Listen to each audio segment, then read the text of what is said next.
जय हिंद दोस्तों, कैसे हैं आप लोग। तो आज हम बात करने वाले हैं साल 1987 में आई एक स्लैशर फिल्म ब्लड हार्वेस्ट के बारे में। फिल्म की स्टार्टिंग में हम एक क्लाउन को देखते हैं जिसका नाम मर्फ था।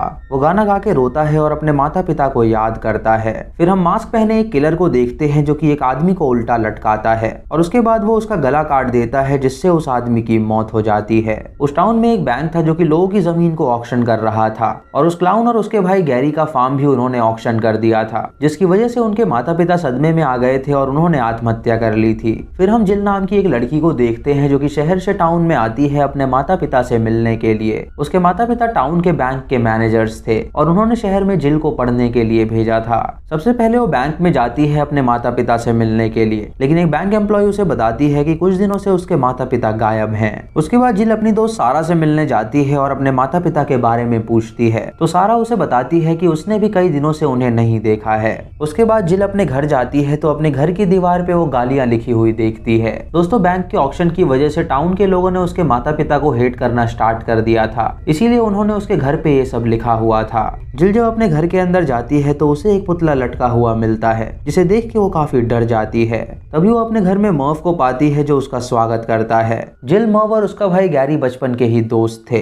जिल मर्फ से पूछती है कि उसके पेरेंट्स कहाँ पर हैं, तो मर्फ उसे इस बात का कोई जवाब नहीं देता और उससे कहता है कि वो उसके लिए फ्लावर्स लेकर आया है।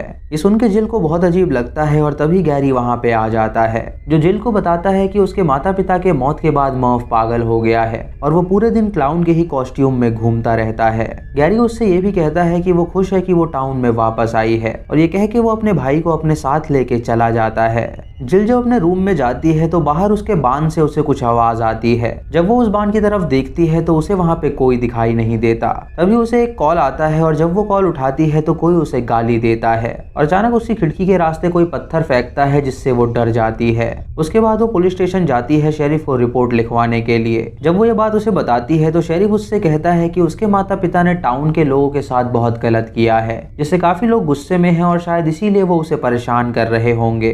जिल उससे कहती है कि वो उसके घर में चल के देखे कि लोगों ने उसके घर का क्या हाल बना रखा है। इधर हम मर्फ को देखते हैं जिसने जिल की माँ को बांध रखा था और वो उसके लिए खाना लेके आता है और उसे खिलाता है। उसका ये मानना था कि जिल के माता पिता ही उसके पेरेंट्स की मौत के जिम्मेदार हैं, इसीलिए उसने उसकी माँ को बंदी बना रखा था।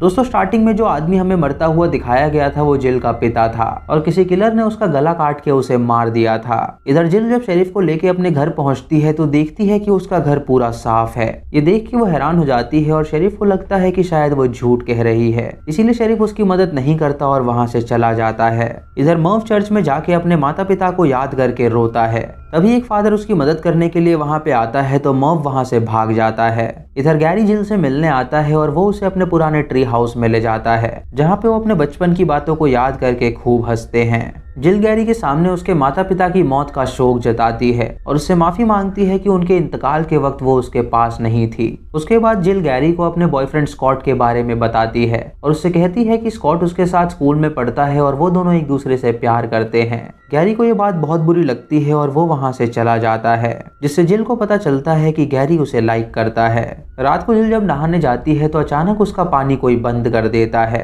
और जब वो बाहर आती है तो हम मर्फ को देखते हैं जो कि उसके घर से बाहर से उसे देख रहा था। तभी वो उसके घर में दाखिल हो जाता है जिसे देख के जिल डर जाती है। जिल उससे कहती है कि वो यहाँ पे क्यों आया है, तो मर्फ उसके लिए कॉफी तैयार करता है और उसे टच करने लगता है। जिल को इससे बहुत अजीब लगता है और वो उसे डांट देती है, तो मर्फ उसके सामने रोता है और उससे कहता है कि उसे कोई भी प्यार नहीं करता। ये कह के वो वहां से चला जाता है और जिल को उसके लिए काफी बुरा लगता है। फिर हमें वो किलर दिखाया जाता है जो जिल की माँ को उल्टा लटका के उसका भी गला काट देता है, जिससे उसका ढेर सारा खून निकलने लगता है और उसकी मौत हो जाती है। जब वो खिड़की से बाहर देखती है तो उसे कोई दिखाई देता है जो कि झूले पे झूल रहा था। ये देख के वो काफी डर जाती है और शेरिफ को कॉल करके कहती है कि वो तुरंत उसके पास आ जाए। तभी उसके बॉयफ्रेंड स्कॉट का उसे कॉल आता है तो वो उसे बताती है कि उसके घर के बाहर कोई मौजूद है। ये सुन के स्कॉट उससे कहता है कि वो चिंता ना करे, वो अगली सुबह तक उसके घर पे आ जाएगा। तभी जिल के घर की डोरबेल बजती है तो वो दरवाजा खोलने जाती है, जहाँ पे वो शेरिफ को देखती है जो कि मर्फ को अपने साथ लेकर आया था। शेरिफ उसे बताता है कि उसके घर के बाहर मर्व ही था जो उसे डराने की कोशिश कर रहा था। ये सुन के जिल शेरिफ से कहती है कि वो मर्व को छोड़ दे क्योंकि वो एक अच्छा इंसान है। रात को जिल जब सो रही होती है तो वही मास्क्ड किलर उसके कमरे में दाखिल होता है। वो उसे क्लोरोफॉर्म सुंघा के बेहोश कर देता है और उसके बाद निवस्त्र करके उसकी फोटोज लेता है। फिर वो अपने घर में जाके उसकी फोटोज दीवार पे चिपकाता है, जिससे हमें पता चलता है कि वो कातिल जो कोई भी है वो जिल से प्यार करता है।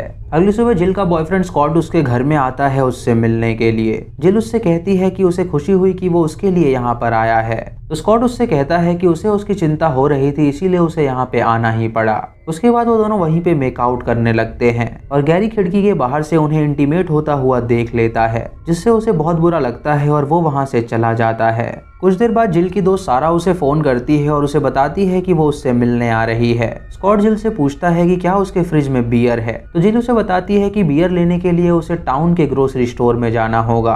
ये सुनकर स्कॉट बाहर जाता है ग्रोसरी स्टोर में जाने के लिए, लेकिन तभी वो वहाँ पे उस किलर को भागता हुआ देखता है तो वो उसका पीछा करता है। उसका पीछा करते हुए वो बांध के अंदर जाता है जहाँ वो किलर उस पे हमला कर देता है और उसके बाद वो उसे घसीट के ले जाता है और उसे उल्टा लटका देता है। कुछ देर बाद गैरी जिल से मिलने आता है जहाँ वो दोनों कॉफी पीते हैं। तभी मर्व खिड़की के रास्ते जिल को देखता है, जिसे देख के जिल डर जाती है। ये देख के गैरी जिल को घर में बुलाता है और उसे डांटता है, तो मर्व जिल से कहता है कि वो उसे एक जरूरी बात बताना चाहता है, लेकिन इससे पहले वो उसे कुछ बताता गैरी उसे वहां से ले जाता है। तभी सारा जिल से मिलने आती है और वो स्कॉट के बारे में बातें करते हैं। उन्हें बात करते हुए रात हो जाती है तो सारा वहां से जाने लगती है, लेकिन तभी वो मास्क पहना कातिल वहां पे आ जाता है, जिससे सारा डर जाती है। वो वहां से भागने लगती है और वो कातिल तीर धनुष लेके उसका पीछा करता है। तभी सारा भागते हुए बांध में पहुंचती है और वो कातिल उसके हाथ में तीर मारता है, जिससे उसका हाथ लकड़ी से चिपक जाता है। उसके बाद वो कातिल सारा को घसीट के उल्टा लटकाता है और उसे निवस्त्र करता है और फिर वो उसका गला काट देता है, जिससे उसकी भी मौत हो जाती है। इधर बहुत देर तक स्कॉट वापस नहीं आया था और जिल को उसकी चिंता होने लगी थी। वो उसका इंतजार करते हुए सोफे पे ही सो जाती है और तभी वो कातिल उसके रूम में आता है और फिर से क्लोरोफॉर्म सुंघा के उसे बेहोश कर देता है। फिर वो उसे उठा के बांध में ले जाता है जहाँ स्कॉट को उसने उल्टा लटका रखा था। वो स्कॉट के सामने उसे निवस्त्र करता है और उससे कहता है कि उसे इसकी बॉडी बहुत पसंद है। तभी उस कातिल को पुलिस का सायरन सुनाई देता है, जिससे वो समझ जाता है कि शेरिफ यहाँ पे इंस्पेक्शन करने आया है। इसीलिए वो जिल को उठा के वापस घर में ले जाता है और उसे बेड पे सुला देता है। शेरिफ वहाँ पे आके इंस्पेक्शन करता है और खिड़की के रास्ते देखता है कि जिल आराम से सो रही है। ये देख के उसे लगता है कि यहाँ पे कोई गड़बड़ नहीं है, इसीलिए वो वहाँ से चला जाता है। इधर वो कातिल स्कॉट के पास जाके उसका भी गला काट देता है, जिससे उसकी मौत हो जाती है। जिल अभी क्लोरोफॉर्म के नशे में ही होती है और अचानक उसकी आंखें खुल जाती हैं। जब वो फ्रिज में पानी लेने जाती है तो उसके अंदर उसे ढेर सारा खून मिलता है, जिसे देख के वो काफी डर जाती है और तभी गैरी वहाँ पे आके उसे संभालता है। वो नशे की हालत में जिल का फायदा उठाने की कोशिश करता है, जिससे हमें पता चलता है कि वही कातिल है। जिल जब होश में आती है तो वो उससे कहती है कि वो उसके साथ ये सब नहीं कर सकती, क्योंकि वो सिर्फ और सिर्फ स्कॉट से ही प्यार करती है। ये सुन के गैरी को बहुत बुरा लगता है और वो बांध में जाके रोने लगता है। कुछ देर बाद मर्व जिल के पास आता है और उसे बताता है कि वो उसे कुछ दिखाना चाहता है। वो उसे अपने घर में ले जाता है जहां वो उसे अपने पेरेंट्स का लास्ट लेटर दिखाता है, जिसमें उन्होंने लिखा होता है कि वो आत्महत्या कर रहे हैं क्योंकि बैंक ने उनका फार्म ले लिया है और अब उनके पास कुछ भी करने को नहीं है। तभी जिल वहां पे अपनी नेकेड फोटोज देखती है और वो समझ जाती है कि गैरी ही उस पे अक्सर हमला किया करता था। मर्व उसे बताता है कि इस हादसे के बाद गैरी पागल हो गया और उसने उसके माता पिता को भी मार डाला है, क्योंकि वो उन्हें इन सब का जिम्मेदार मानता था। ये सुन के जिल को बहुत बुरा लगता है और तभी वहाँ पे गैरी आ जाता है। गैरी को मर्व पे बहुत गुस्सा आता है क्योंकि उसने उसको सारी बात बता दी थी।